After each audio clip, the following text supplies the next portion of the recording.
Hey everybody, I want to spend a couple of moments talking with you today about increasing and improving workplace mental health. Now, at Flourishing Workplace, we really believe that it is the imperative of leaders and managers in the workplace to do everything that they can to improve, enhance, and increase the mental health of their team.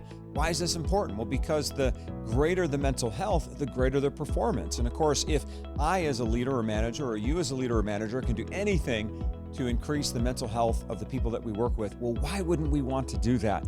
And so I want to share with you some principles of what we call strength-based practice. You see, strength-based practice or strength-based leadership is creating an environment where the person that you are leading can activate the best parts of their brain. I'm going to say that again. Strengths-based leadership is creating an environment where you and I as leaders work to help the person we're leading activate the best parts of their brain. Now, that can't happen if it's a toxic environment. In other words, if an individual is working in an environment that's toxic or that is non-constructive or where they're constantly being torn down or where there's not synergy or chemistry in the team, I can promise you the best of their brain is not going to come to the surface. And so as a leader, I'm constantly thinking, how do I activate the best parts of my team member's brain?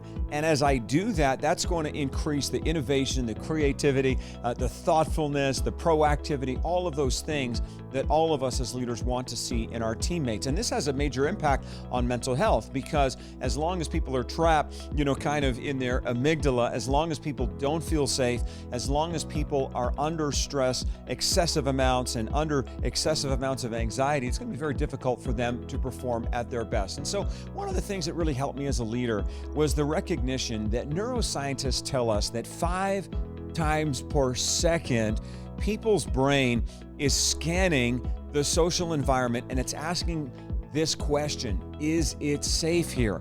Now, of course, the very first level of safety is physical safety. In other words, am I physically safe? And most of us, I hope when we go to our workplace, we're physically safe. I mean, that's a bare minimum. But once we are physically safe, then the brain starts asking the next question: am I emotionally safe here? Am I socially safe here? Am I psychologically safe here? What ends up happening is when the brain feels safe, what ends up going on is that individual can then perform at their best. They move from essentially their amygdala to their prefrontal cortex, where now they're able to innovate, they're able to create, they're able to think, they're able to problem solve. And I can tell you, when they don't feel safe, they're stuck back in the amygdala, where it's a lot more of a fear-based response, an emotion-driven response. And you and I both know this, that they end up in fight, flight, or freeze. And so as a leader, I'm constantly thinking, how can I create this sort of strength-based environment where the person that I'm leading can activate the best parts of their brain? And of course, all of that happens when people feel safe. So at the basic sort of brain level, we all have kind of what I like to think about as an approach or avoid response. And so what does that mean? That means that sometimes we want to approach, other times we want to avoid. When we feel safe, we approach. When we don't feel safe, we avoid. I mean, all of us do this in every relationship. Well, the workplace is really just a series of relationships. And so how is it that you and I as leaders could trigger this approach response? In other words, how do we trigger this idea in the mind of the individuals there that our workplace and the environment that we are creating is safe for them to approach? Well, I want to share with you 6 things. The first thing is that you've got to deepen dignity. Deepen dignity. I can tell you that people may not have a large ego, but everybody wants to feel like they have dignity, that they're being treated with respect, irrespective of their gender, irrespective of their age, irrespective of their social status, irrespective even of the level of education. And I think sometimes in workplaces what happens is we're not deepening dignity. We can see that sometimes in workplaces we're degrading dignity. We're taking dignity away from people. We gotta, as leaders, think of ways to deepen that dignity. The second thing that I've discovered that helps to enhance this approach response is to enhance worth. Now, all of us as people need to feel like we have worth and like we have value. I believe with every part of my being that every human being has unique worth and value that they bring to this table called life.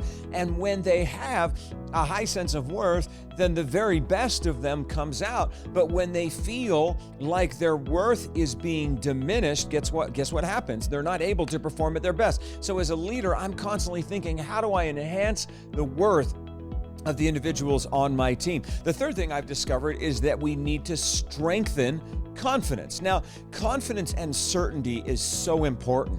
We live in an uncertain world. And so people, in the homes that they live in, often in their financial situation, often just in looking at the media, social media, there's so much uncertainty, and so imagine as a workplace leader, your people are coming to the job already feeling massive amounts of uncertainty, massive lack of confidence, right? They don't know what the future holds. They don't know what tomorrow holds. And so as a leader, I know we can't solve all of that, but the very least we can do is on the job, create a cocoon of confidence, a cocoon of certainty, create a cocoon where there is stability. Because when people have stability, when they have routine, what they can do is actually activate the best parts of their brain. So how do you trigger that approach response? Well, you've got to strengthen confidence. The fourth thing I've discovered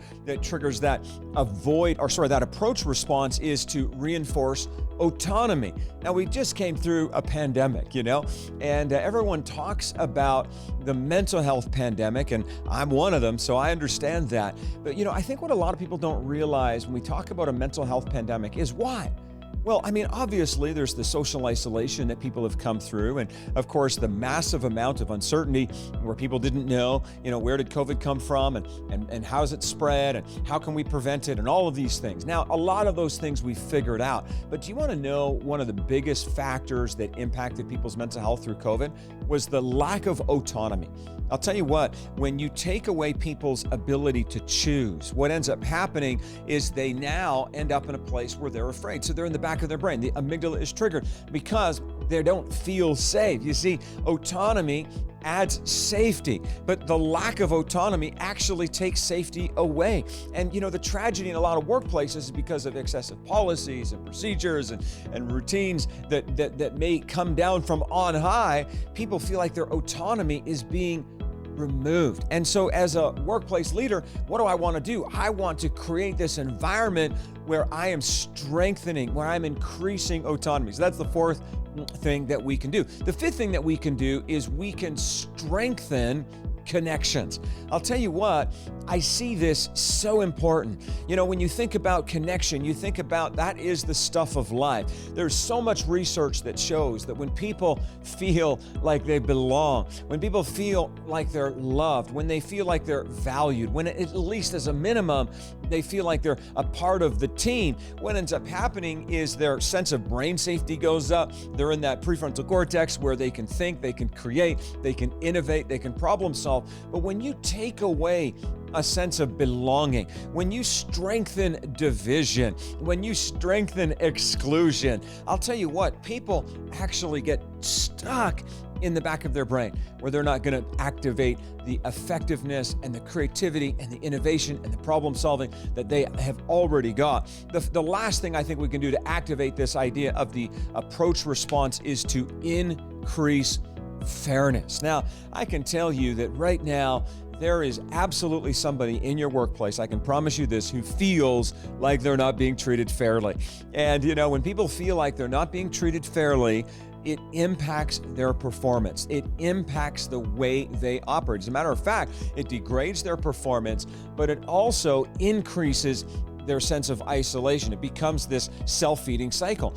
And so when you think about it, you think, okay, as a leader or a manager in the workplace, how can I increase the sense of fairness?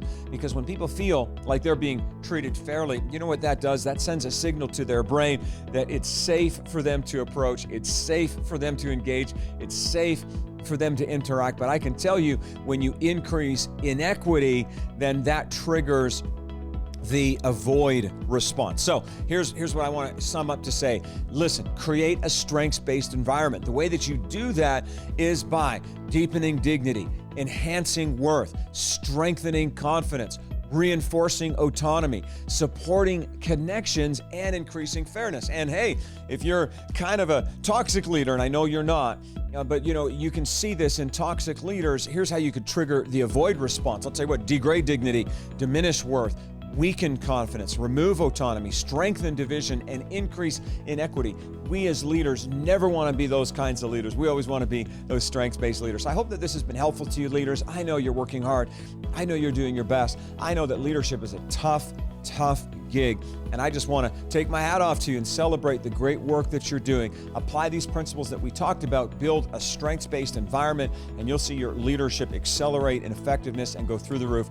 And by the way, if this resonated with you, would you give a like to this video, share, leave a comment below, and please do check out flourishingworkplace.com. That's flourishingworkplace.com. We've got a free gift for you there that will strengthen your workplace even more. Thanks so much.